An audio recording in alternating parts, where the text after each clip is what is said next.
ఈరోజు మన ధ్యానాంశం ఏమిటంటే చాలా జాగ్రత్తగా వినండి. బైబిల్లో ఒక చక్కని మాట ఉందండి. వినుట వలన విశ్వాసము కలుగును. ఆ వినేటువంటి మాట ఎవరిదై ఉండాలంట? క్రీస్తు మాటే ఉండాలి. అంటే మన విశ్వాసానికి పునాది ఏమిటంటే వినడం. వినడం ద్వారానే మనలో విశ్వాసం అనేది రోజు రోజుకి అభివృద్ధి అవుతుంది. ఆ వినే మాట పక్కింటి పుల్లమ్మ మాట, ఎదురింటి ఎల్లమ్మ మాట కాదు. ఎటువంటి మాట అయి ఉండాలంటే క్రీస్తుని గూర్చినటువంటి మాటే ఉండాలి. అటువంటి క్రీస్తుని గురించినటువంటి మాట వింటున్నటువంటి మీరందరూ కూడా చాలా ధన్యులు. ఎందుకంటే ఈ అవకాశం లోకంలో ఎంతో మందికి లేదు. దేవుడు మీ కొరకు ఈ అవకాశాన్ని ఇచ్చాడు. అందుకే వాక్యం వింటున్నప్పుడు అండి చాలా జాగ్రత్తగా వినాలండి. అపవాది మనల్ని ఎప్పుడు ఆవహిస్తుందంటే, ఆవాహయామని ఎప్పుడు అంటుందంటే వాక్యం వింటున్నప్పుడే. అందుకే శ్రద్ధ కలిగి వాక్యం వినండి. ప్రభునందు ప్రియులారా, ఈరోజు మన ధ్యానాంశం ఏమంటే 4 జీవుల సారాంశం. ఏంటండి? 4 జీవుల సారాంశం. ఈ 4 జీవులు ఎక్కడున్నాయండి బైబిల్ గ్రంథం ముందు? Very good. ప్రకటన గ్రంథం, ఇంకా చక్కగా చెప్పారు ఎవరు? సామెతల గ్రంథం అని. సామెతల గ్రంథంలో ఉన్నాయి. ఈరోజు మనం చెప్పుకునేది ప్రకటన గ్రంథం 4వ అధ్యాయంలో ఉన్నటువంటి 4 జీవుల సారాంశం గురించి చెప్పుకుంటున్నాం. ప్రభునందు ప్రియులారా, గమనించాలి. ప్రకటన గ్రంథం అనగానే మనలో ఉన్నటువంటి అపోహ ఏంటంటే, చాలామంది క్రైస్తవుల్లో ఉన్నటువంటి అపోహ ఏంటంటే అది జరగబోయేటువంటి గ్రంథం, జరగబోయేటువంటి విషయాలు తెలిపేటువంటి గ్రంథం అని. ప్రకటన గ్రంథం రాయబడి ఇంచుమించు ఎన్ని సంవత్సరాలు అయ్యిందండి? ఈ రోజుకి 2025 సంవత్సరాలు రమారమి అంత అయ్యింది. అంతే కదండి. ఎందుకంటే అన్నిటికన్నా చివర వ్రాయబడినటువంటి గ్రంథం ప్రకటన గ్రంథం. మరి మన క్రైస్తవులకు ఉన్నటువంటి ఒక అపోహ ఏంటంటే ఇంకా జరగబోయే సంగతుల గురించే ఇది వివరిస్తుందని. మరి ఈ 2025 సంవత్సరాల్లో దేవుడు చెప్పినటువంటివి ఏమీ జరగలేదా? ప్రకటన గ్రంథంలో జరిగినవి చెప్పినవి ఏమి జరగలేదంటారా? జరిగినాయా లేదా? జరిగాయి. ప్రకటన గ్రంథంలో మనం దాన్ని ఏదో ఒక ప్రత్యేకత కలిగినటువంటి గ్రంథంగా తీసుకుంటాం. కానీ ప్రభునందు ప్రియులారా, మిగతా 65 గ్రంథాలలో ఏముందో 90% ప్రకటన గ్రంథంలో అదే ఉంది. అర్థమైందండి? 90% మిగతా 65 గ్రంథాల్లో ఏదైతే ఉందో ప్రకటన గ్రంథంలో కూడా అదే ఉంది. కానీ మనం ఏదో ఒక ప్రత్యేకత కలిగినటువంటి గ్రంథంగా దాన్ని తీసుకుంటాం. ప్రకటన గ్రంథం స్పెషలిస్టులు అంటారు బోధకులు. ఇప్పుడు కిడ్నీకి స్పెషలిస్ట్ ఉన్నట్టు, హార్ట్కి స్పెషలిస్ట్ ఉన్నట్టు, ఎముకలు స్పెషలిస్ట్ ఉన్నట్టు బైబిల్లో 65 గ్రంథాలకి 65 మంది స్పెషలిస్టులు ఉన్నారు. తెలుసండి మీకు? అలాగా ప్రకటన గ్రంథానికి కూడా స్పెషలిస్టులు కొంతమంది ఉన్నారు. అర్థమైందండి? కానీ ఈ ప్రకటన గ్రంథాన్ని మనం ఇంత విభిన్నంగా చూడవలసినటువంటి అవసరత ఏమీ లేదు. దీనికి ఉన్నటువంటి నేపథ్యం ఏంటంటే హెచ్చరిక గ్రంథము. ఏంటండి? హెచ్చరిక గ్రంథము, దర్శన గ్రంథము, ప్రవచన గ్రంథము. చూడండి, దర్శన గ్రంథము. యోహాను గారికి దర్శనమందు చూపించి దేవుడు పరిశుద్ధాత్మ చేత ప్రేరేపించి ఈ గ్రంథాన్ని రాయించాడు. పద్మాసు దీపంలో పరవాసుడనై ఉండగా రాయించాడు. అంటే ఇది దర్శన గ్రంథము, హెచ్చరిక గ్రంథము. దర్శనము అంటే దర్శనము అంటే యోసేపు కాలంలో ఫరోకి ఒక దర్శనం వచ్చిందండి. 2 దర్శనాలు వచ్చినాయి. 2 దర్శనాల భావం ఒకటే. 2 దర్శనాల భావం ఒకటే. ఏంటి మొదటి దర్శనం? ఏట్లోంచి 7 బలిష్టమైనటువంటి ఆవులు వచ్చాయి.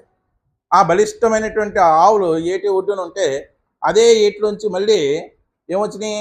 బలహీనమైనటువంటి మరొక 7 ఆవులు వచ్చాయి. ఈ బలహీనమైనటువంటి 7 ఆవులు బలిష్టమైనటువంటి 7 ఆవుల్ని మింగేశాయి. ఆవులు అసలుకి ఆవులు మింగుతాయండి? మింగుతాయండి? మింగవు. సరే, ఇంకో దర్శనం వచ్చింది.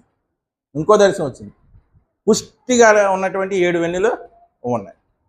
బలహీనమైనటువంటి 7 వెన్నులు ఉన్నాయి. ఈ బలహీనమైనటువంటి 7 వెన్నులు ఈ పుష్టిగా సమృద్ధిగా ఉన్నటువంటి 7 వెన్నుల్ని ఏం చేశాయి? మింగేశాయి. అది దేనికి సూచన? ఆ ఏడైనా ఈ ఏడైనా పుష్టిగా ఉన్నటువంటి ఆ 7 సంవత్సరాలు సమృద్ధిగా పంట పండినటువంటి 7 సంవత్సరాలకి సూచన, సాదృశ్యము. మరి బలహీనంగా ఉన్నటువంటి ఆ 7 సంవత్సరాలు దేనికి సాదృశ్యం అంటే కరువుకి సాదృశ్యము. ఈ భావాన్ని, దర్శనంలో ఉన్నటువంటి భావాన్ని వదిలిపెట్టేశారు. మన వాళ్ళు ఏం చేశారంటే దర్శనంలో వచ్చినటువంటి భావాన్ని వదిలేశారు. ఆ చూపబడినటువంటి వస్తువుల్ని, ఆ దర్శనంలో చూపించినటువంటి జంతువుల్ని, ఆ దర్శనంలో చూపబడినటువంటి ఆకారాలని హైలైట్ చేస్తారు. అర్థమైందండి? దర్శనంలో ఇప్పుడు 7 ఆవులు వచ్చి 7 ఆవుల్ని మింగేసినట్టు ఆ పిక్చరైజేషన్ ఏం చేశారు? హైలైట్ చేశారు. కానీ భావాన్ని వదిలేశారు. ప్రకటన గ్రంథం కూడా అంతా కూడా ఏంటండి? మృగాల సంఖ్య, మనుషులు పోయినటువంటి మృగాలను పోలినటువంటి మనుషులు, వివిధ రకాలైనటువంటి పక్షులు, వీటన్నిటిని కూడా రూపకలంకారంగా దేవుడు చెప్పాడు. ఎలా చెప్పాడండి? రూపకలంకారంగా చెప్పాడు. ఇలాగా ఈ ప్రకటన గ్రంథం చదివినటువంటి అనేక మంది సినిమా డైరెక్టర్లు ఏం చేశారంటే ఇదే రూపకలంకారాన్ని యాజ్ ఇట్ ఈజ్గా చూపిస్తారండి. ఇదే రూపకలంకారాన్ని ఎలా చూపిస్తారు? యాజ్ ఇట్ ఈజ్గా చూపిస్తారంట. బ్యాట్మ్యాన్ అంటే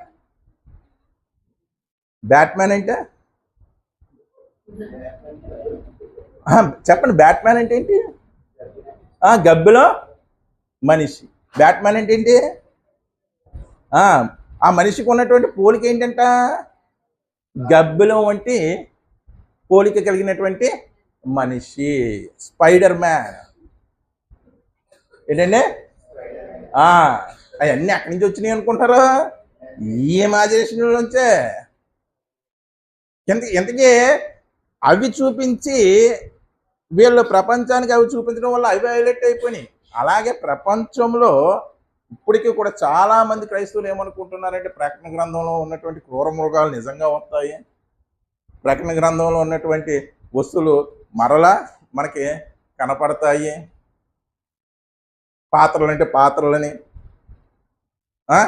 క్రూరము అంటే క్రూరమృగం అని దాని ఒరిజినల్ రూపాన్ని చూస్తున్నారు. కానీ అది సాదృశ్యంగా చెప్పబడింది, రూపకలంకారంగా చెప్పబడింది అని చాలామంది తెలుసుకోలేకపోతున్నారండి ఇప్పటికీ కూడా. ఆ మధ్యన చూడండి, సముద్రంలో ఏదో వింత జీవి పుడుతుందని, అది పైకి వస్తే ఏదో అయిపోతుందని ఎంత భయపెట్టేశారు? ఎంత భయపెట్టేశారు? అదంతా ఏంటంటే రూపకలంకారంగా చెప్పబడింది. ఇప్పుడు అలంకారాలు చదువుకున్నాం కదా మనం తెలుగులో, చదువుకున్నావా లేదా? రూపకలంకారంలో ఎలా ఉంటుంది? ఆ పురమునందలి మేడలు ఆకాశమును అంటుచున్నవి అంటాడు. ఆ పురమునందలి మేడలు చదువుకోలేదండి రూపకలంకారం తెలుగులో. అతని ముఖం సూర్యబింబంలాగా ఉంది అంటే ఆయన ముఖం సూర్యుడిలాగా ఉందని కాదు, అంత తేజోవంతంగా ఉంది. ఆ పురమునంది మేడలో ఆకాశమును అంటుచున్నవంటే అంత ఎత్తులో ఉన్నాయి. దాని ఎత్తుల గురించి చెప్తున్నాయని చెప్పాడు. కానీ మనకి సినిమాలు ఎలా చూపిస్తారు? ఆకాశాన్ని నిండిపోయినట్టు చూపిస్తారు. ప్రకటన గ్రంథాన్ని కూడా అర్థం చేసుకోవడంలో అదే పొరపాటు చేస్తున్నారు. సరే, ఈ 4 జీవుల సారాంశాన్ని ఈరోజు మనం ధ్యానిద్దాం. ప్రభునందు ప్రియులారా, ప్రకటన గ్రంథం 4వ అధ్యాయం 6వ వచనం. ప్రకటన గ్రంథం అందరూ తీయండి, కంగారు లేని అమ్మ చదువుతామండి. ప్రకటన గ్రంథం 4వ అధ్యాయం 6వ వచనం. మరియు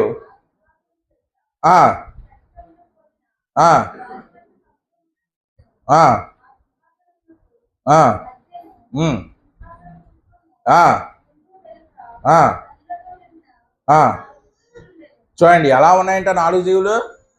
కన్నులతో నిండిన, ముందు వెనక కన్నులతో నిండినటువంటి 4 జీవులు ఉన్నాయంట. ఆ 4 జీవులకి ముందు వెనక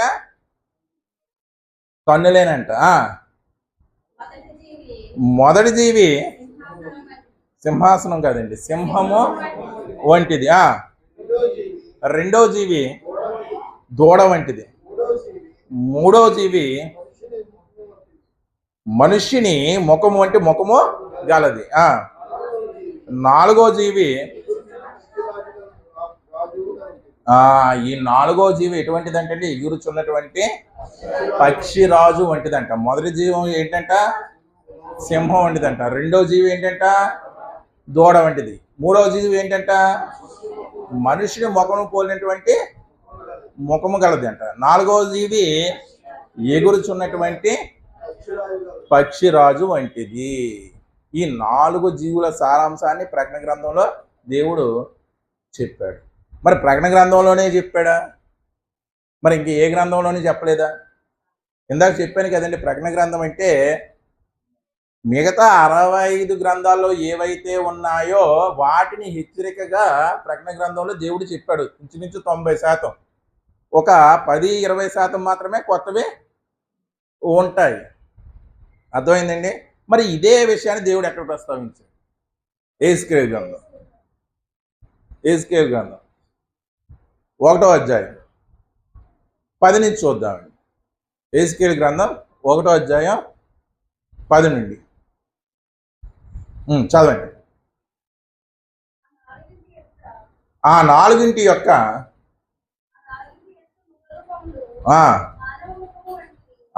మానవ ముఖం వంటివి, కుడి పార్శ్వపు రూపములు సింహపు ముఖం వంటివి, ఎడమ పార్శ్వపు ముఖములు ఎద్దు ముఖము వంటివి. అక్కడ దూడ అన్నాడు, ఇక్కడ కొద్దిగా ఎద్దు అన్నాడు. 4 పక్షిరాజు వంటి ముఖములు కలవు.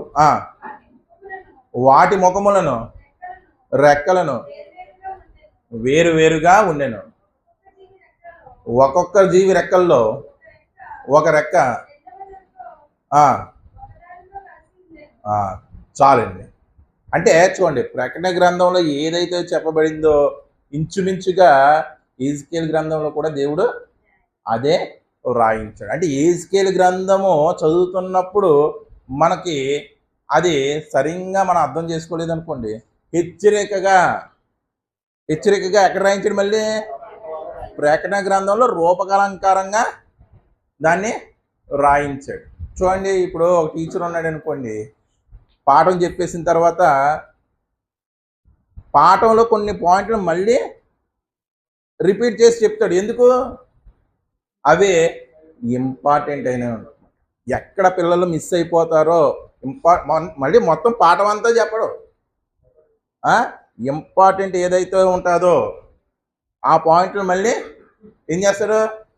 రిపీట్ చేసి చెప్తారు. ప్రకటన గ్రంథం కూడా అటువంటిదండి. అందుకే దాన్ని హెచ్చరిక గ్రంథం అన్నారు. మరి ఈ 4 జీవుల సారాంశం ఏంటో చూద్దాం. ఆ 4 జీవుల గురించి చెప్తూ 5వ అధ్యాయంలో కంటిన్యూ అయింది. దాని గురించి 6వ అధ్యాయంలో కూడా దాని ప్రస్తావన ఉంది. తీయండి, ప్రకటన గ్రంథం 1వ అధ్యాయం, క్షమించాలి, 6వ అధ్యాయం 1 నుంచి చూడండి.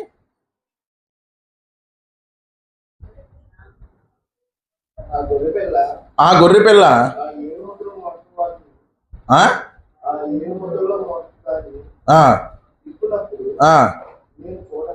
యేసువారు ఆ గొర్రెపిల్ల అంటే ఎవరి గురించి చెప్పబడుతుందండి? యేసుక్రీస్తు వారి గురించి చెప్పబడింది. అంటే రూపకలంకారంగా చెప్పబడుతుంది. ఆ గొర్రెపిల్ల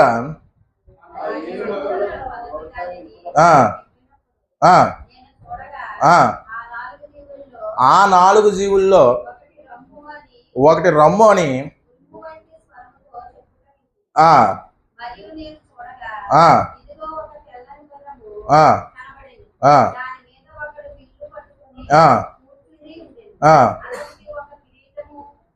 ఇయ్యబడిను. జయించుటకు చాలండి. అంటే ఆ మొదటి ముద్రను విప్పినప్పుడు ఏం కనపడిందంటే ఒక జీవి, ఆ 4 జీవుల్లో, ఆ 4 జీవులు ఏంటి? ఆ 4 జీవులు మనం 4వ అధ్యాయం ఏం నేర్చుకున్నాం? సింహము, దూడ, మనిషి ముఖను పోలినటువంటి ఒక జీవి, పక్షి, రాజు. అంటే ఇప్పుడు మొదటి జీవి పిలుస్తుందంట ఏంటి? రమ్ము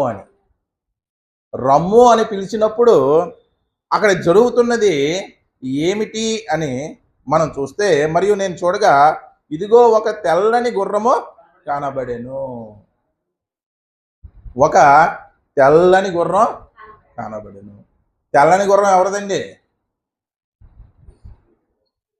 చెప్పాలండి. తెల్లని గుర్రం ఎవరిది? యేసుక్రీస్తు వారిది. తెల్లని గుర్రం ఎవరిదంటే యేసుక్రీస్తు వారిది. ఒక తెల్లని గుర్రము కనపడెను, దాని మీద ఒకడు విల్లు పట్టుకుని కూర్చుని ఉండెను. అతనికి ఒక కిరీటము ఇయ్యబడెను. అతడు జయించుటకు బయలు వెళ్ళెను. సింహం వంటి ముఖము కలది ఏం చేసిందంట? పిలిచిందంట. ఏమిటి ఆ సింహం వంటి మొహం కలది ఆ జీవి ఏమిటి అని ఆలోచిస్తే, ప్రభునందు ప్రియులారా, మీరు జాగ్రత్తగా గమనించండి. బైబిల్లో యేసుక్రీస్తు వారిని సింహంతో పోల్చడం జరిగిందా లేదా? ఏ సింహం? యోధా గోత్రపు సింహం. కేవలము యేసుక్రీస్తు వారిని మాత్రమే సింహంతో పోల్చారా? నేను అడుగుతుంది, కేవలం యేసుక్రీస్తు వారిని మాత్రమే బైబిల్ గ్రంథం అందు సింహంతో పోల్చారా? అపవాదిని కూడా సింహంతో పోల్చారు. పేతురు రాసినటువంటి మొదటి పత్రిక 5వ అధ్యాయం 8వ వచనం చూడండి ఒక్కసారి.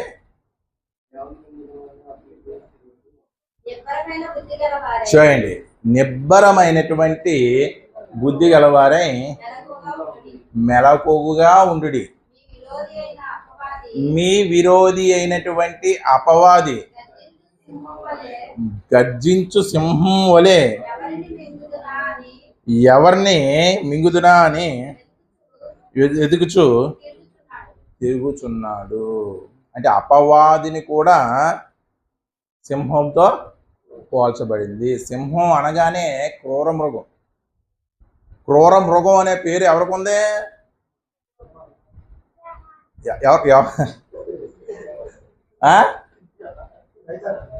ప్రకటన గ్రంథంలో క్రూర మృగం ఎవరండి? ఎవరు? అపవాది. ఇప్పుడు పిలుస్తున్నటువంటి మొదటి జీవి ఎవరు? సింహము పిలుస్తుందంట రమ్ము అని. అంటే అపవాది పిలుస్తున్నాడు. వాడు ఏ రూపంలో ఉన్నాడు? సింహం రూపంలో ఉన్నాడు. ఎందుకు సింహం రూపంలో ఉన్నాడు? ఎవరిని మింగుదునా అని గర్జించు సింహం వలె ఎదురు చూస్తున్నాడట. ఇప్పుడు పిలవగా ఏమైందంటే, ఇదిగో ఒక తెల్లని గుర్రం కనపడింది, ఒక దాని మీద ఒకడు విల్లు పట్టుకొని కూర్చొని ఉన్నాడంట. విల్లు అంటే ఏంటండి? ఏంటండి? యారో కాదండి, విల్లు. విల్లు. బాణం అంటే విల్లు అంటే ధనుస్సు అండి. యారో అంటే రాగి పెట్టి కొట్టేది. విల్లు ఉందంట. ఏముందంటండి? విల్లు పట్టుకుని కూర్చుని ఉంది. అతనికి ఒక కిరీటము ఇవ్వబడిందంట. అతడు జయించుటకు బయలు వెళ్ళాడంట. తెల్లని గుర్రం ఉందంట. ఆ తెల్లని గుర్రం మీద ఉన్నవాడికి కిరీటం ఉందంట. విల్లు పట్టుకున్నాడు కానీ అంబులు లేవంట. అంబులంటే అస్త్రాలు, సంధించడానికి అస్త్రాలు ఉన్నట్టున్నాయి అక్కడ. కేవలం విల్లు మాత్రమే ఉంది. మరి ఎలా జయించేస్తున్నాడు? జయించుటకు బయలు వెళ్ళాడంట. అటువంటి వాడిని క్రూరమృగం పిలిచిందంట. అటువంటి వాడిని క్రూరమృగం పిలిచిందంట. ఇదంతా ఏంటి? ఇదంతా ఏమిటి అని ఆలోచిస్తే ప్రభునందు ప్రియులారా, ప్రకటన గ్రంథం 19వ అధ్యాయం, ప్రకటన గ్రంథం 19వ అధ్యాయం 11వ వచనం చదవండి ఒక్కసారి. మరియు పరలోకము తెరవబడుట చూసింది. ఎవరు చూశారు? యోహాను గారు. అప్పుడు ఇదిగో తెల్లని గుర్రం ఒకటి కనబడెను. దాని మీద కూర్చొని ఉన్నవాడు నమ్మకమైన వాడును. ఎవరు ఆ సత్యవంతుడు, నమ్మకమైన వాడు? యేసుక్రీస్తు వారు. అంటే తెల్లని గుర్రం ఎవరిది? ఎవరిదండి? యేసుక్రీస్తు వారిది. మరి ఇందాక చెప్పబడినటువంటి ఆ తెల్లని గుర్రం ఎవరిది? ఎవరిదే? అపవాదిది. అపవాదిది. అర్థమైందండి? చదవండి, ఇంకా 14 వచ్చింది చదవండి. పరలోకమందున్న సేనలో శుభ్రమైనటువంటి తెల్లని నారబట్టలు ధరించుకుని, అదిగో వాళ్ళకి ఏమున్నాయంట? పరలోక సైన్యానికి తెల్లని గుర్రములు ఎక్కి ఆయనను వెంబడించుచుండిరి. చూడండి, యేసుక్రీస్తు వారు తెల్లని గుర్రం ఎక్కితే ఇది కూడా తన అనుచరుల్ని ఏం చేస్తుంది? తెల్లని గుర్రం ఎక్కించి ఏం చేస్తుంది? జయించుటకు వెళ్ళమని చెబుతుంది. జయించుటకు వెళ్ళమని చెబుతుంది. మరి నిజంగా జయిస్తున్నారా అంటే చెప్పలేండి. నిజంగా జయిస్తున్నాడా? నిజంగా వాడు యుద్ధం చేస్తుంటే వాడి దగ్గర అంబులు ఉన్నాయండి? వాడి దగ్గర లేనే లేవు. యేసుక్రీస్తు వారు లోకానికి వెలుగై ఉన్నారు కదండి. మీరు దీనికి ఆశ్చర్యపడకుడి. అపవాది తానే వెలుగుదూత వేషము. అంటే యేసుక్రీస్తు వారు ఏదైతే చేస్తున్నారో అపవాది కూడా ఏం చేస్తుంది? అదే చేస్తుంది. మీరు నా కుమారులు, దేవుని కుమారులు అని బైబిల్లో కొంతమంది ఉదాహరించారు. అపవాదికి కూడా కుమారులు ఉన్నారా లేదా? యేసుక్రీస్తు వారు చెప్పారా లేదా? మీ తండ్రి యగు అపవాది సంబంధులు.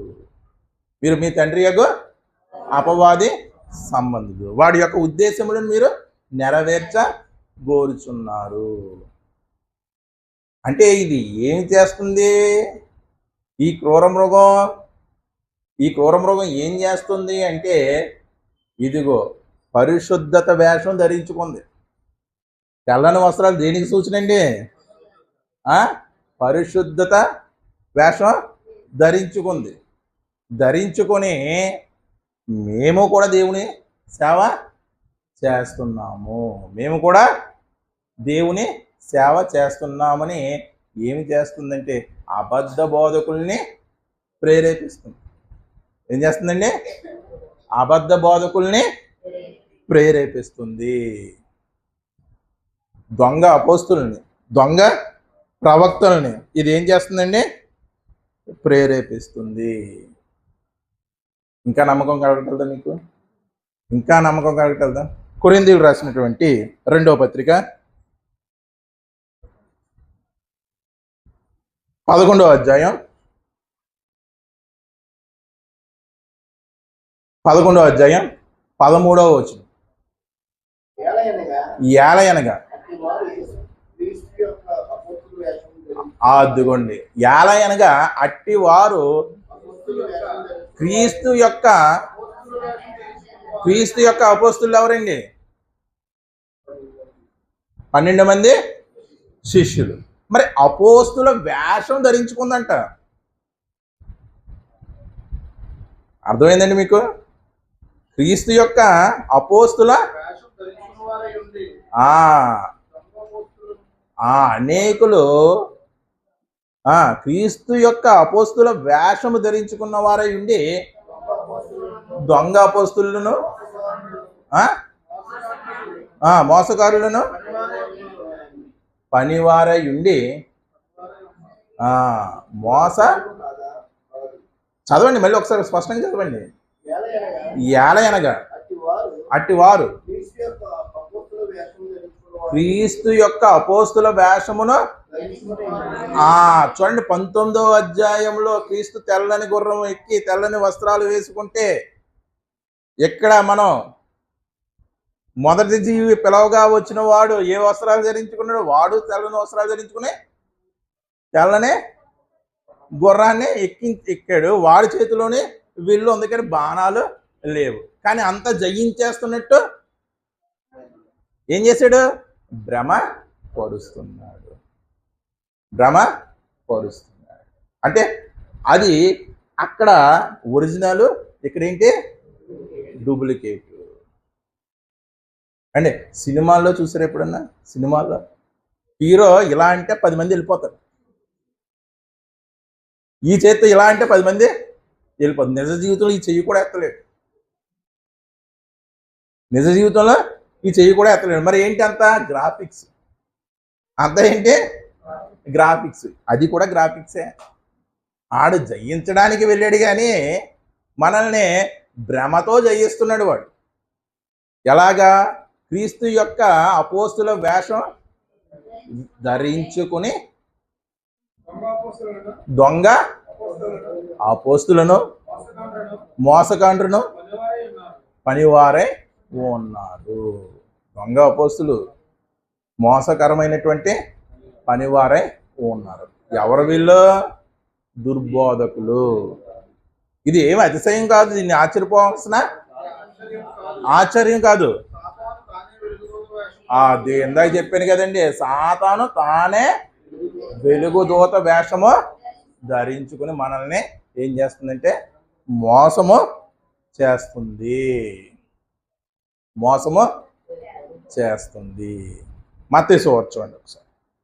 మత్తయి సువార్త 24వ అధ్యాయం. మత్తయి సువార్త 24వ అధ్యాయం 23 నుంచి చూద్దాం. ఆ కాలమందు ఎవడైనను ఇదిగో క్రీస్తు ఇక్కడ ఉన్నాడు, అక్కడ ఉన్నాడు అని చెప్పిన ఎడల నమ్మకుడి. చూడండి, యేసుక్రీస్తు వారు చెప్తున్నారు, ఇదిగో క్రీస్తు అక్కడ ఉన్నాడని, ఎక్కడ ఉన్నాడని ఆ కాలం ముందు చెప్తే మీరు నమ్మకుడి. చూడండి, అబద్ధపు అపోస్తులు కాదు, మోసగాండ్రమైనటువంటి పనివారు మాత్రమే కాదు, అబద్ధపు క్రీస్తులు కూడా అంట, అబద్ధపు ప్రవక్తలు కూడా వచ్చి సాధ్యమైతే ఎవరంట? వాళ్ళు అల్లాటప్ప వాళ్ళు కాదు, స్థిరపడిపోయిన వారు, విశ్వాసంలో స్థిరపడిపోయినటువంటి వారిని సైతము, వారిని ఏమన్నాడు? ఏర్పరచబడినటువంటి వారిని సైతం. అంటే పరలోకం వారికి ఇంకా ఒక్క అడుగు దూరంలోనే ఉంది. ఏంటంటే ఒక్క అడుగు దూరం ఏర్పరచబడిన వారంటే పరలోకం ఇంచుమించు ఒక్క అడుగు దూరంలోనే వారికి ఉంది. అలాంటి వారిని కూడా వెనక్కి లాగేస్తున్నాడంట. ఏర్పరిచిన వారిని సైతము మోసపరచుటకే గొప్ప సూచక క్రియలను మహత్కార్యములను కనపరుచును. ఎవరు చెప్పారండి ఈ మాట? మనం రాయించాం బైబిల్లో. యేసుక్రీస్తు వారు స్వయంగా చెప్పారు. ఏర్పరచబడినటువంటి వారిని సైతం కూడా వెనక్కి లాగేసి మోసపరిచేస్తారు.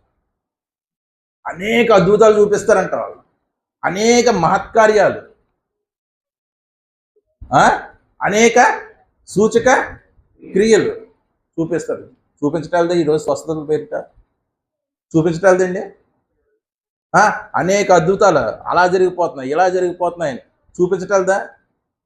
అలా చూపించి స్వస్థతల పేరిట, వీటి పేరిట అద్భుతాలు జరిగిపోతున్నాయి, అవి జరిగిపోతున్నాయని ఈ పేరిట ఏర్పరచబడిన వారు కూడా భ్రమకు గురించి వారిని కూడా నరకపాలు చేసేస్తున్నారు. అలాగని స్వస్థత లేదని నేను అంటలేదండి. స్వస్థత లేదని నేను అంటలేదు. స్వస్థత ఉంది. దేవుని వల్ల మాత్రమే మనకి స్వస్థత జరుగుతుంది. మనుషుల ద్వారా మనకి స్వస్థత అనేది చేయకూడదు. నువ్వు మోకరించి ప్రార్థించు, దేవుడు స్వస్థపరుస్తాడు. సంఘమంతా ప్రార్థించు, దేవుడు స్వస్థపరుస్తాడు. చూడండి, యేసుప్రభువు వారు చెప్పారు. ఏమని చెప్పారు? నేనే క్రీస్తునేని అంటారంట. ఇది క్రీస్తు అక్కడ ఉన్నాడు, ఇక్కడ ఉన్నాడు అని చెబుతారంట. అటువంటి వాడిని పిలిచిందంట ఆ సింహం, ఆ క్రూర మృగం అటువంటి వారిని పిలిచి విశ్వాసుల్ని సైతం జయించేస్తుందంట. అర్థమైందండి? విశ్వాసుల్ని సైతం కూడా ఏం చేస్తుంది? జయించేస్తుందంట. నేనే క్రీస్తునని చెప్తున్నారండి. ఎవరన్నా ఎప్పుడన్నా చూసారా మీరు? నేనే క్రీస్తునని రీసెంట్గా నేను చూసాను. ఒక హైదరాబాద్లో ఒక ఆవిడ చెప్పిందా. ఇంకా అది కాకుండా ఇంకా అక్కడక్కడ జరిగినాయి. అవి కాకుండా మన చుట్టూ జరిగి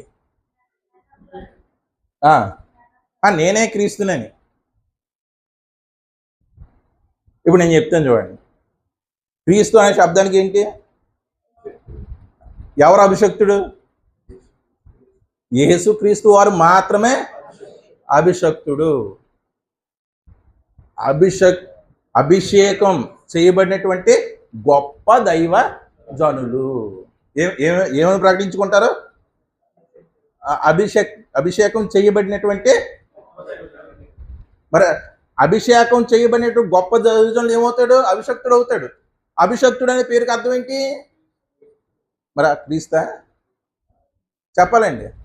మరి నేను క్రీస్తు అని చెప్పుకుంటున్నారా లేదా? ఆ పదం ద్వారా చెప్పాలండి. మనము వాస్తవాన్ని వాస్తవంగా ఆలోచించాలి. క్రీస్తు అంటే అర్థం ఏంటి?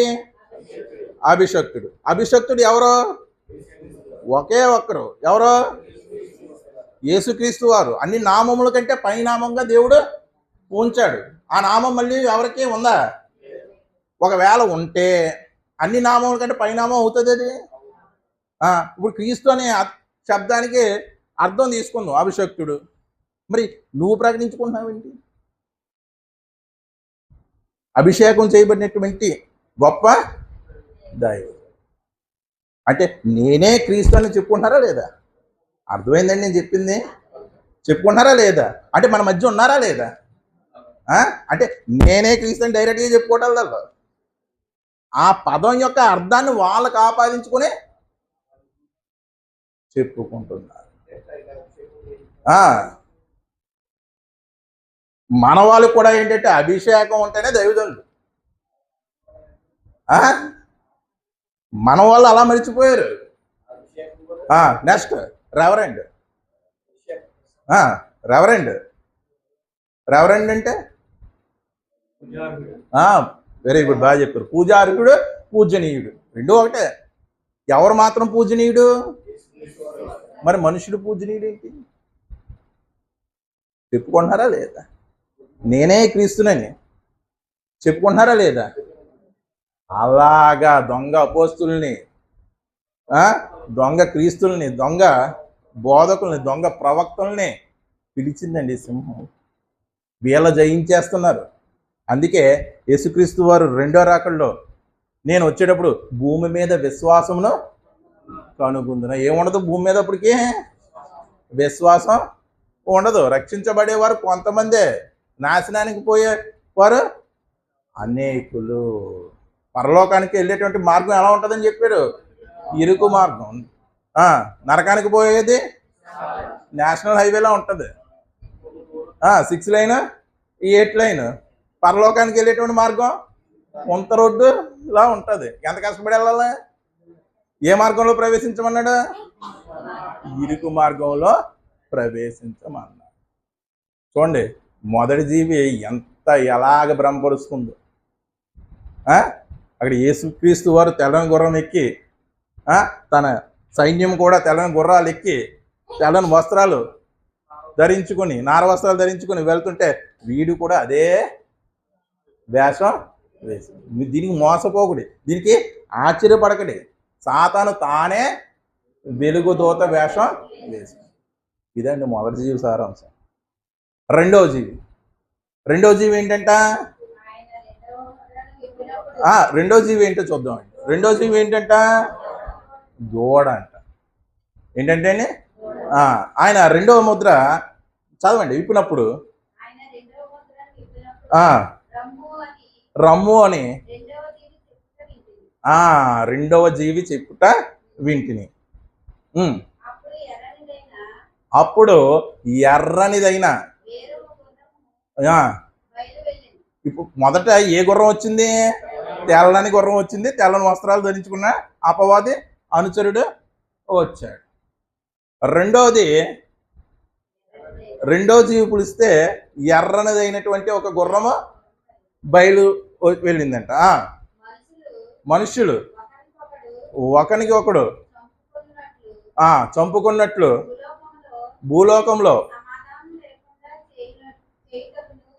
భూలోకంలో సమాధానం లేకుండా చేయనట్లు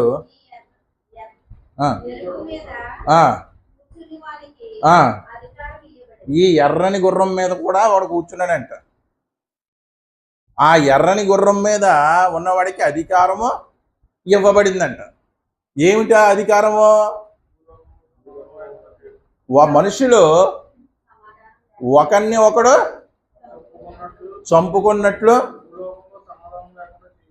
భూలోకములో సమాధానము లేకుండా చేయుటకు అధికారము ఇయ్యబడెను. దూడ రెండవ మృగం పేరేంటి? రెండో జీవి పేరేంటి? దూడ. దూడ అంటే మనకి దేనికి సాదృశ్యంగా ఉందండి? బంగారు దూడ దగ్గరికి వెళ్ళిపోకండి. మామూలు దూడ అంటే దేనికి సాదృశ్యంగా ఉంది? Very good. బలి పశువుకి సాదృశ్యంగా ఉంది. బలి అర్పించిన తర్వాత వచ్చేది ఏంటి? రక్తం. బలి అర్పించగానే చిందించబడేది ఏంటి? రక్తం కదండి. రక్తమును బట్టి, ఆ రక్తానికి ఉన్నటువంటి ఆ రంగును బట్టే రెడ్ కలర్ని డేంజర్ కలర్గా చేశారు. అంతే కదండి. గ్రీన్ కలర్ని ఎందుకు డేంజర్ కలర్గా చేయలేదు? లేకపోతే ఎల్లో కలర్ని ఎందుకు డేంజర్ కలర్గా పెట్టలేదు? పింక్ కలర్ని ఎందుకు పెట్టలేదు? మనిషికి ప్రమాదం జరిగితే రక్తం అనేది వస్తుంది. అంటే మనిషికి రక్తం బయటకు వచ్చిందంటే అది దేనికి సంకేతం? ప్రమాదానికి సంకేతం. అందుకే చూడండి, అపాయము అని రాసిన చోట ఏముంటుంది? డేంజర్. ఎర్రని పుర్రేసి 2 ఎముకలు ఉంటాయి. అంటే చూడండి, ఈ దూడ పిలవగా వచ్చింది ఏంటంట? ఎర్రని గుర్రం అంట. అసలుకే ఎరుపు అంటే డేంజరా కాదా? డేంజర్. ఆ ఎక్కిన వాడికి అధికారం ఇవ్వబడిందంట. మనుషులు ఒకరినొకరిని చంపుకున్నట్టుకు భూలోకంలో సమాధానం లేకుండా చేయుటకు ఈ గుర్రం మీద కూర్చున్న వాడికి ఎవరిచ్చారు? ఎవరిచ్చారండి? అపవాదే పిలిచింది. అధికారం ఎవరిచ్చారు? ఎవరిచ్చారండి? అపవాది ఇచ్చిందంటారా? దేవుడు మనుష్యుడి మాట వినకపోతే ఎన్నిసార్లు గద్దించినను లోబడిన వాడు మరి తిరుగు లేకుండా హఠాత్తుగా నాశనం అయిపోతుంది. దేవుడు వాడిని ఏం చేస్తాడు? భ్రష్ట మనస్సుకు ఏం చేస్తాడు? అధికారం ఇవ్వబడ్డం అంటే నిజంగా వీళ్ళు చంపేమని కాదు. అర్థమైందండి? దేవుడు భ్రష్ట మనస్సుకు అప్పగించేసాడు. అటువంటి అధికారం పొందినవాడు మాట. అటువంటి రోమిలు రాసినటువంటి మొదటి పత్రిక మొదటి అధ్యాయంలో ఉంటుంది అనుకుంటా. మరియు అదిగోండి, మరియు వారు తమ మనసులో దేవునికి చోటియ్య నొల్లకపోయిరు గనక అదిగో చేయరాని కార్యములు చేయుటకు దేవుడు అదిగో ఇక్కడ అధికారము ఇచ్చాడు. అధికారము ఇచ్చాడు. వీడి అధికారం పొందినటువంటి వీడు ఏం చేస్తున్నాడంటే మనుషులు ఒకరిని ఒకరిని చంపుకునేలాగా ప్రేరేపిస్తుంది. చంపుకుంటున్నారా లేదండి? చంపుకుంటున్నారా లేదా ఒకరినొకరు? భూమి మీద సమాధానం లేకుండా చేస్తాడంట. సమాధానం ఉంటుందండి ఈ రోజుల్లో ఎవరికైనా? ఎవరికన్నా ఉంటుందా భూమి మీద? పేరు మాత్రం సమాధానం. వాడి జీవితంలో ఏం లేదు, ఏం లేదు, సమాధానం లేదు. అంటే చూడండి, మన విరోధి అయినటువంటి అపవాది, అందుకే పౌలు అంటాడు అపవాది తంత్రంలో మీరు ఎరగని వారు కారు. అనేకుడు ఒకరినొకరు చంపుకునేలాగా ప్రేరేపిస్తారు. అంత కక్ష, అంత కార్పణ్యం ఎందుకు పెరిగిపోతుంది మనిషికి మనిషికి మధ్య? ఎందుకు పెరిగిపోతుంది? చంపుకునే అంతవరకు కూడా ఎందుకు మనుషులు వెళ్ళిపోతున్నారు? ఒకప్పుడు నరహత్య అంటే చాలా ఘోరంగా, చాలా భయంకరంగా చూసేవారు. ఇప్పుడు నరహత్య అంటే అదేదో క్వాలిఫికేషన్ లాగా, అదొక డిగ్రీ లాగా, వాడు అంతమందిని చెప్పాడు ఇంతమందిని చెప్పాడు అని ఎలా చెప్పుకుంటున్నారు? గర్వంగా చెప్పుకుంటున్నారా లేదా? అలాగ గురి చేసాడు అపవాది. ఏం చేశాడు? అలాగా మనుషులను భ్రమకు గురి చేశాడు. కేవలం మనుషుల మధ్యన దేశానికి ఒక దేశంలో మనుషులు వేరే ఒక దేశంలో మనుషులు చంపుకుంటారా లేదా? జరిగినాయి కదండి మొన్నటి వరకు యుద్ధం. జరిగిందా లేదా? రష్యాకి దాని పక్కన ఉన్నటువంటి ఉక్రెయిన్కి జరిగింది. ప్రపంచం అంతా ఎప్పుడు ఆగిపోద్ది, ఎప్పుడు శాంతి సామరస్యం ఏర్పడుతుందని చూశారు. తర్వాత ఇజ్రాయిల్కి, ఆ పాలస్తీనా, గాజా, ఆ చుట్టుపక్కల ప్రాంతాలన్నిటికీ, ఇరాన్కి జరిగింది. రీసెంట్గా మనకినే మన పొరుగు దేశానికి జరిగింది. అంటే ఏం చేస్తుంది? మనుషులు చంపుకునేలాగా ఇదేం చేస్తుంది? ప్రేరేపిస్తుంది. అసలు ఎక్కడ సమాధానం లేకుండా అక్కడెక్కడో యుద్ధం జరిగితే ఇక్కడ నిత్యావసర వస్తువులు ధరలు పెరిగిపోతాయని మన గుండెల్లో ఉందా సమాధానం? రష్యా ఉక్రెయిన్ యుద్ధం జరిగితే, లేకపోతే ఇరాన్ యుద్ధం జరిగితే క్రూడ్ ఆయిల్ ధర ఎక్కడ పెరిగిపోద్దు? ఆయిల్ ధర పెరిగితే ఆటోమేటిక్గా ఏమవుతుంది? అన్ని ధరలు కూడా పెరిగిపోతాయని భయం వేసిందా లేదా? ఇరాన్కి దగ్గర ఒక జలసంధి ఉంది. ఆ జలసంధి కానీ ఆపేసిందా ప్రపంచ వాణిజ్యం అంతా కూడా ఆగిపోతుంది. ఇరాన్ ఆ జలసంధి ఎక్కడ ఆపేస్తుందని మొత్తం అన్ని దేశాలు కూడా సమాధానంతో ఉన్నాయా? లేవు. మనుషులకి చంపుకునేలాగా చేస్తుంది. భూమి మీద ఎక్కడ కూడా సమాధానం లేకుండా చేస్తుంది. యాకోబు పత్రిక 4వ అధ్యాయం 1వ వచనం. యాకోబు పత్రిక 4వ అధ్యాయం 1వ వచనం.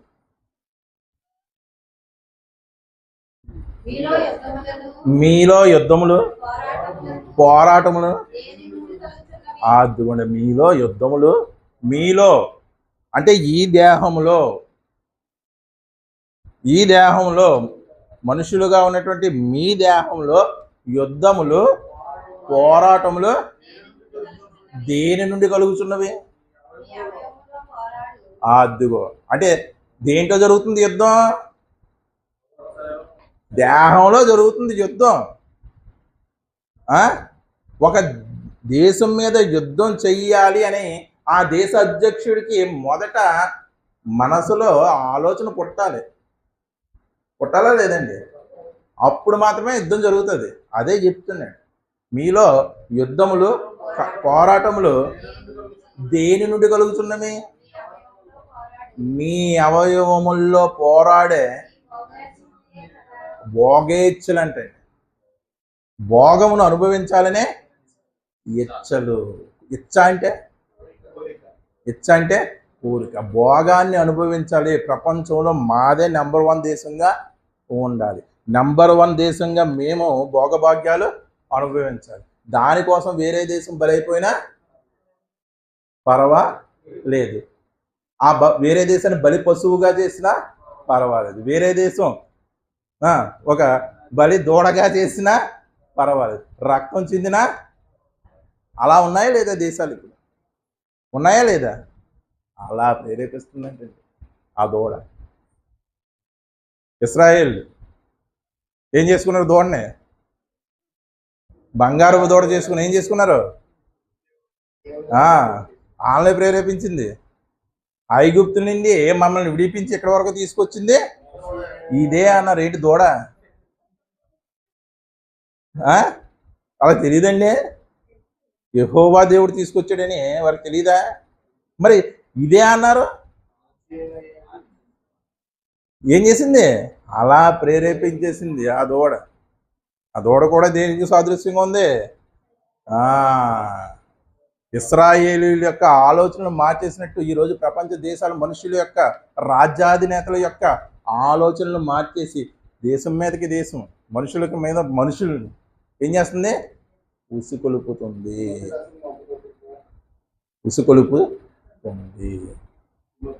చదవండి.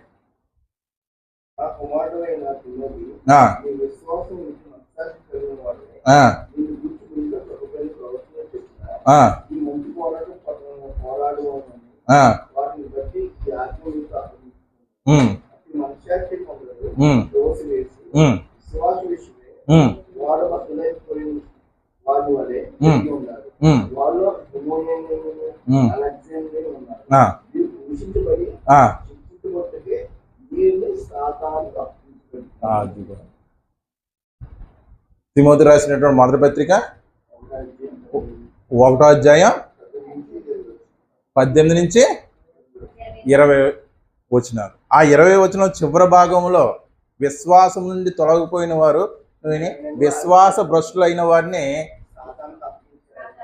దేవుడు ఎవరికి అప్పగించాడంట? సాతానికి అధికారం ఇవ్వబడింది.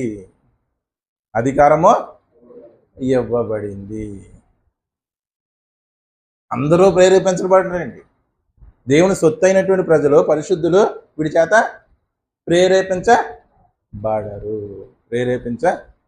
ఇది 2వ జీవి యొక్క సారాంశం.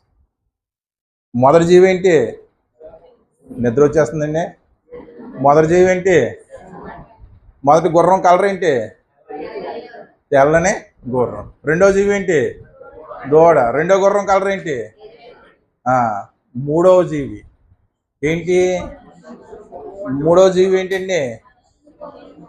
మనిషిని పోలిన ముఖం వంటి ముఖం కలిగినటువంటి జీవి. దీని గురించి చదవండి 6వ అధ్యాయంలో. ఆయన 3వ ముద్ర విప్పినప్పుడు చూడండి ఉంటుంది, రమ్ము అని 3వ జీవి చెప్పుట. మీకు ఏమండి ఇది ప్రకటన గ్రంథం కొంచెం అర్థం చేసుకోవడం కష్టం, మీరు కానీ మనస్సు పెడితే మాత్రం ఖచ్చితంగా అర్థమవుతుందండి.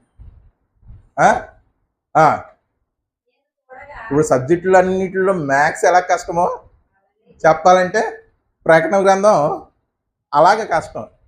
కానీ మిగతా 65 పుస్తకాల మీద పట్టు ఉందనుకో, ప్రకటన గ్రంథం ఈజీగా అర్థమవుతుంది.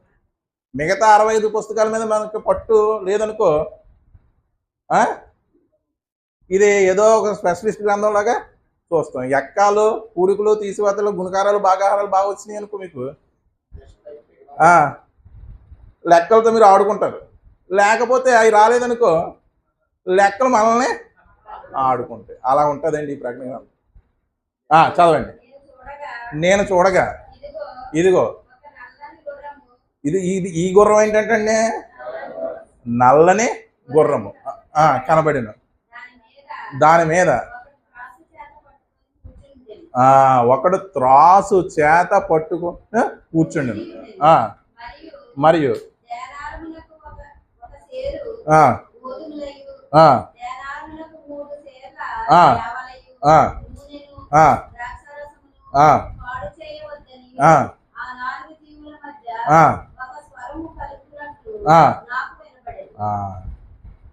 వచ్చింది ఏ గుర్రం అంటే మూడో జీవి, మనుష్యుని ముఖం కలిగినటువంటి రూపం కలిగినటువంటి జీవి పిలవగా వచ్చింది ఏ గుర్రం అంట?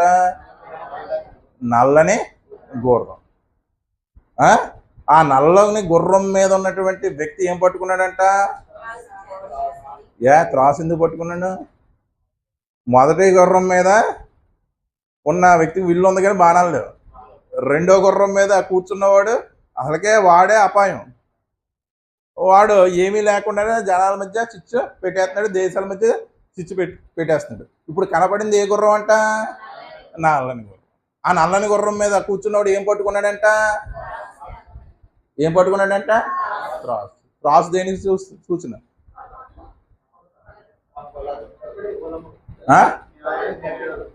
రెండింటికి అండి. ఒకటి న్యాయానికి సూచన, అది పక్కన పెట్టండి. రెండోది దేనికి సూచన? కొలత, అంటే వ్యాపారానికి సూచన. త్రాసు దేనికి సూచన అండి? అంతే కదా. వ్యాపార క్రయ విక్రయాలు, వస్తువులు కొలతలు ఎలా జరుగుతాయి? తూకం ద్వారానే కదా. తూకం ద్వారా జరుగుతుంది వ్యాపారం. త్రాసు అంటే వ్యాపారం. గుర్రం కలరు, దీన్ని బట్టి ఏమర్థమైంది? కొద్దిగా ఆలోచించండి. వ్యాపారం, గుర్రం కలరు నలుపు. ఏంటండి? నిజమండి. బ్లాక్ మార్కెట్ ఈరోజు ప్రపంచంలో జరుగుతుంది ఏంటి? బ్లాక్ మార్కెటే కదా. బ్లాక్ మార్కెటే, చీకటి వ్యాపారం. అంటే చీకటి వ్యాపారం అంటే ప్రతి దానిలో కూడా మోసమే. ఈరోజు ప్రతి ఏ వస్తువు అయినా సరే ఇది 100% నిజమైనటువంటి వస్తువు అని మనం చెప్పగలుగుతున్నామండి. మీరు మిరియాలు కొనుక్కుంటారు, ఆ మిరియాల్లో సగం ఏముంటాయి?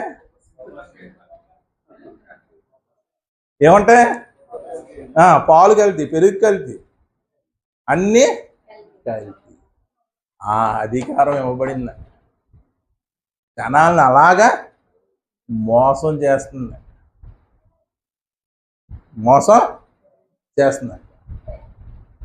మనిషి ఆ స్థాయిలో, అంటే తినే తిండిని కూడా కల్తీ చేసేసుకుంటున్నాడు.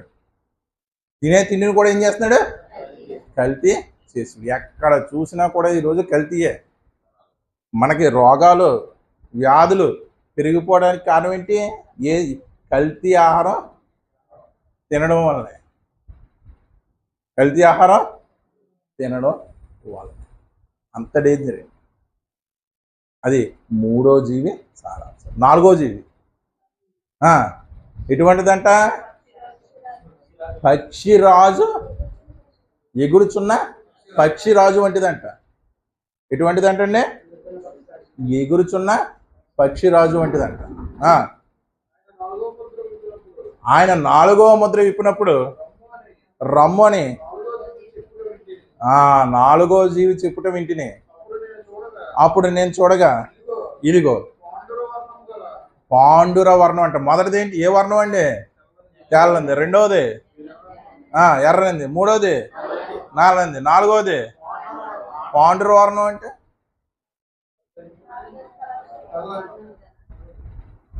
పాండురవర్ణం అంటే పాలిపోయినటువంటి రంగు అండి. బట్టలు రంగు వెలిసిపోతాయి, ఎలాగైపోతాయి? ఎవరికన్నా ఒంట్లో రక్తం లేకపోతే ఏమంటాం? పాలిపోయినట్టు అయిపోయావేంటి, అలా పాలిపోయావేంటి? అదో రకమైనటువంటి కలర్లో అయిపోతారు. ఇప్పుడు పై చెప్పబడినటువంటి మూడిటికి కూడా ఒక రకమైన కలర్ ఉంది. ఇది ఎటువంటిదంట? పాలిపోయిన పాండుర వర్ణం కలిగినటువంటి గుర్రం అంట. అదిగోండి బాబు, ఈడంత డేంజరో చూడండి. మొదటి గుర్రం మీద కూర్చున్నాడు అబద్ధ ప్రవక్త, అబద్ధ బోధకుడు, దొంగ అపోస్తులుడు. వాళ్ళు ఏం చేస్తారు? అనేక మహత్కార్యములు, అనేక స్వస్థతలు, అనేక అద్భుత కార్యాలు చేస్తారు. రెండో దాని మీద కూర్చున్నవాడు ఎర్రని గుర్రం మీద కూర్చున్నాడు.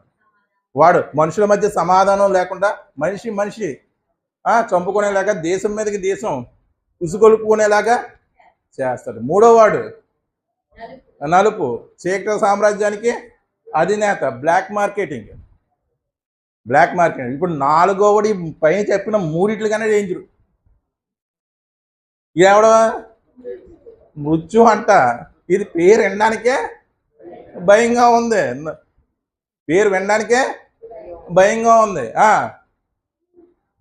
చదవండి. మృత్యువు అద్దుకోండి. ఈడే భయంకరుడు అంటే భయంకరమైనటువంటి పాతాళం ఇన్ని వెంబడెత్తుందంట. చూడండి, వీడే భయంకరము. ఏంటి? పాలిపోయిన పాండు వర్ణము గల గుర్రం మీద కూర్చున్నవాడు భయంకరుడు. ఆడి పేరేంటి? మృత్యువు. వీడే భయంకరుడు అంటే అంతకైనా భయంకరమైనటువంటి పాతాళం ఈయన వెంబడెత్తుందంట. ఏం చేస్తున్నాడంట? ఖడ్గము వలనను, కరువు వలనను, మరణం వలన, భూమిలో నుండి భూ నివాసులను చంపుటకు, భూమి మీద మొత్తం అందరూ జనుల మీద కదండి, భూమి మీద 4వ వంతులు తుడిచిపెట్టడానికి వీడికి ఏమివ్వబడిందంట? అధికారము ఇవ్వబడిందంట. వీడు ఎలాగా భూమి యొక్క 4వ వంతు జనాన్ని ఎలా తుడిచిపెట్టేస్తాడంట? ఖడ్గము, చదవండి ఒకసారి. ఖడ్గము వలనను,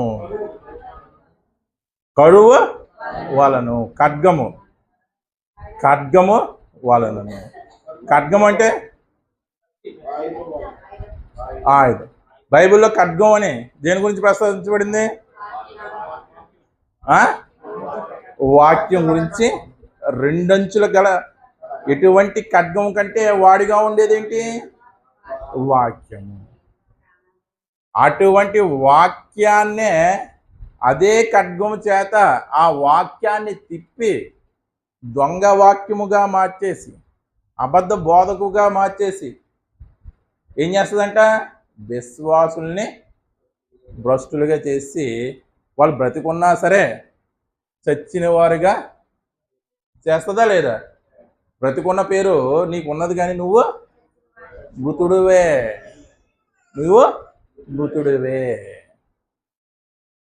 ఇంకో ఖడ్గం దేవుని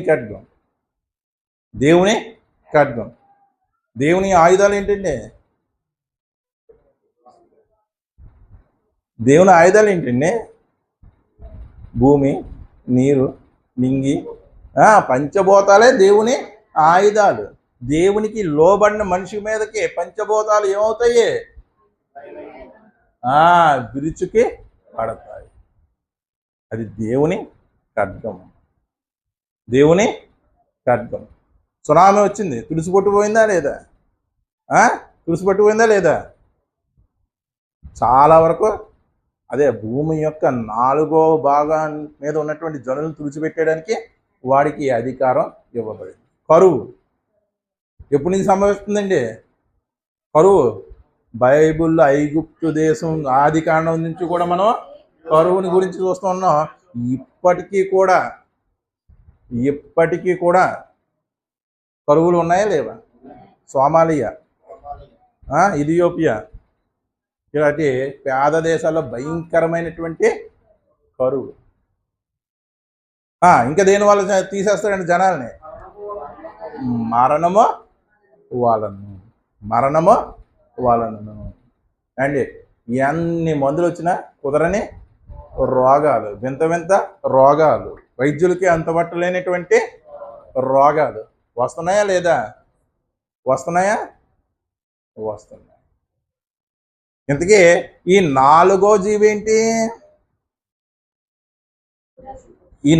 ఏంటండి? పక్షిరాజు రూపం అంటే ముఖము అండి. సింహం దాన్ని ఎదురుగా దాన్నే అటాక్ చేయగలదు. దూడ ఏదైనా పొడవలసి వస్తే ఎదురుగా ఉన్న దాన్నే పొడవగలదు. నెక్స్ట్ మనుషుల రూపం, వాడు కూడా ఏం చేస్తాడు? ఎదురుగా ఉన్నదాన్నే ఏదన్నా చెయ్యగలడు. పక్షిరాజు ఆకాశం నుంచి ఎత్తుగా భూమండలాన్ని అంతా కూడా ఏం చేయగలదు అంటే భూమండలాన్ని అంతా కాదు, ఎక్కువ ప్రదేశాన్ని ఒకేసారి నాశనం మాట. అందుకే భూమి యొక్క 4వ భాగం అన్నాడు మాట. భూమి యొక్క 4వ భాగంని ఏం చేస్తాడంట? తుడిచిపెట్టి వేస్తాడంట. యెషయా గ్రంథం 5వ అధ్యాయం 14వ వచనం. యెషయా గ్రంథం 5వ అధ్యాయం 14వ వచనం. అందుచేతనే పాతాళము గొప్ప ఆశ పెట్టుకుందంట. ఎవరి గురించండి?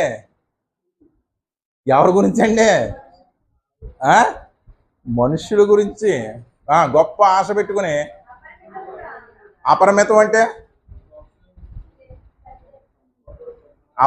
అంటే అన్లిమిటెడ్ ఆఫర్ అంటాం. ఎక్కడన్నా అన్లిమిటెడ్ అంటే మనం అక్కడ ఇల్లు వాలిపోతామా లేదా? ఎక్కడన్నా అన్లిమిటెడ్ అని ఆఫర్ పెడితే వెళ్ళిపోతాం కదా. పాతాళం కూడా ఆఫర్ ఇట్టింది. ఏంటంట? అపరిమితం అని తెలుగులో రాశాడు. దాన్ని ఇంగ్లీష్లో మనం తర్జుమా చేసుకుంటే అన్లిమిటెడ్ ఆఫర్ ఇట్టింది. ఏం చేసిందంట? నోరు తెరుచుకుందంట. ఎలాగా? అపరిమితంగా, చాలా వెడల్పుగా, చాలా ఎత్తుగా నోరు తెరుచుకుందండి. మనం ఒకసారి చెప్పాను, చిన్నపిల్లలకి అన్నం పెడితే వాళ్ళు నోరు పెద్ద చేయరు. అదే పెద్దవాడు ఎట్టుకోవాలంటే ఇలా తెరిచాడంటే అన్నం మొదలు ఎన్ని వెళ్ళిపోతాయి? ఎన్ని మెతుకులు వెళ్ళిపోతాయి? లెక్క పెట్టలేము. అలాగ వెళ్ళిపోతున్నారండి పాతాళం. ఆ పాతాళం మళ్ళీ ఎవరిని వెంబడిస్తుందంట? ఆ పాతాళం ఎవరిని వెంబడిస్తుందని చదువుకున్నాం? మృత్యువుని వెంబడిస్తుందని చదువుకున్నాం. అంటే పరిస్థితి ఎంత భయంకరంగా ఉందో చూడండి. అపవాది మనుషుల్ని ఎలాగా ప్రేరేపిస్తుందో చూడండి. ఆ పాతాళంలో ఎవరెవరు ఉంటారంట చూడండి. గనులను, సామాన్యులను, ఘోష చేయని వారును, అందరూ ఆడు వీడనే తేడా లేదు. దేవుని వాక్యాన్ని బట్టి బ్రతకని వాడు ఎవడైనా సరే దానిలో పడిపోద్ది. దేనిలో? పాతాళం దేన్ని వెంబడిస్తుంది? మృత్యువుని వెంబడిస్తుంది. పక్షిరాజు అండి. దేంతో పోల్చాడు? 4వ జీవిని పక్షిరాజుతో పోల్చాడు. చూడండి, పక్షిరాజు ఎంతో ఎత్తులో ఉంటుంది. కోడిపిల్ల ఎంత ఉంటుంది? 1 కిలోమీటర్ 2 కిలోమీటర్ల హైట్లో కిందకు వచ్చి 2 కిలోమీటర్ల హైట్లో ఉంటే కోడిపిల్ల ఎలా కనపడుతుంది? పైనుంచి నలకలా కనపడుతుంది. ఆ నలకలా ఉన్నటువంటి ఆ కోడిపిల్లను కూడా ఎంతో తీక్షణంగా చూడగలదు. చూడండి, వచ్చి రివ్వున ఎగిరిచి వెళ్ళిపోద్దా లేదా?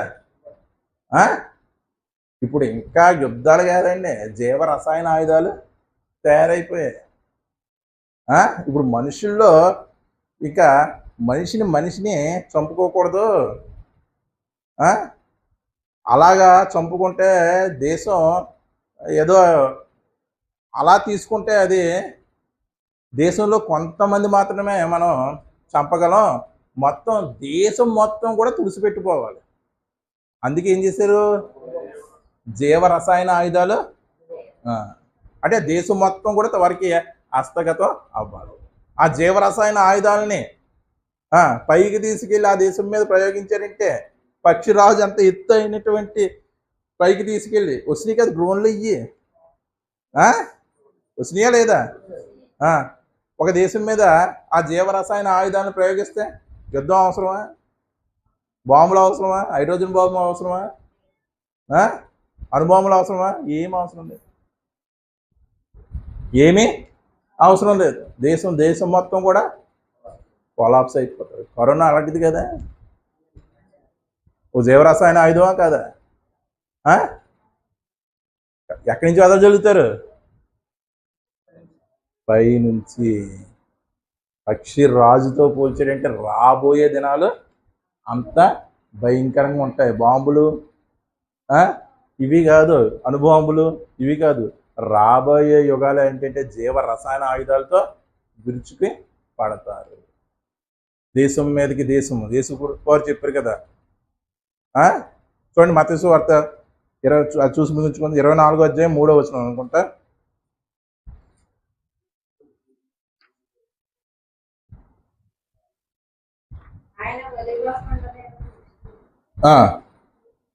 అదేనండి.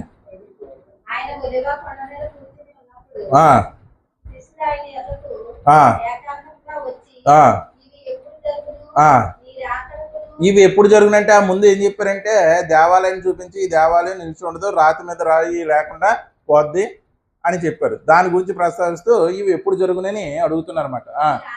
నీ రెండవ రాకడుకుని ఈ యుగ సమాప్తికిని సూచనలు ఏవి మాతో చెప్పమనగా యేసు వారితో ఇట్లా నేను ఎవడను ఏంటండి, ఎవ్వడో కూడా మిమ్మల్ని మోసపరచకు. యేసు చెప్పినటువంటి మొదటి సూచన ఏంటి, ఎవ్వడు కూడా మిమ్మల్ని ఎలా మోసపడుతుంది, నేనే క్రీస్తుని మోసం. క్రీస్తు అక్కడ ఉన్నాడు ఇక్కడ ఉన్నాడని మోసపరుస్తారు. ఎవ్వరు కూడా మిమ్మల్ని మోసపరచకుండా చూసుకోండి. అనేకులు నా పేరట వచ్చి అదిగో ఏంటండి ఇందాక చెప్పాను కదా, అభిషేకించబడినటువంటి గొప్ప దైవజనులు అదే చెప్తున్నాడు యేసుక్రీస్తు. అనేకులు నా పేరిట వచ్చి నేనే క్రీస్తునని చెప్పి పలువురిని మోసపరుచుదురు. మరియు మీరు యుద్ధముల గూర్చియో యుద్ధ సమాచారం గూర్చియో వినబోదురు. మీరు అదిగోండి కలవరపడకుండా చూచుకునేది. ఇవి జరగవలసి ఉన్నవి, ఇంకా జరగవలసి ఉన్నవి అని ఇక్కడే ఆగిపోయావు అనుకో, జరిగిపోయినాయా లేదా? జరిగిపోయినాయా లేదా? ఎన్ని యుద్ధాలు జరిగినాయి ఈ మాట చెప్పిన తర్వాత? ఈ మాట ఎప్పుడు చెప్పబడింది? ఇంచుమించు మొదటి చేద్దాం అనుకుందాం. ఇంకా జరుగుతాయి అని ఎదురు చూస్తే ఏమన్నా దానికి అర్థం పర్థం ఏమైనా ఉందా? ఇవి జరుగుతాయి కానీ అంతము వెంటనే రానే రాదు. ఇదండి 4 జీవుల సారాంశం. ప్రార్థన చేసుకోండి.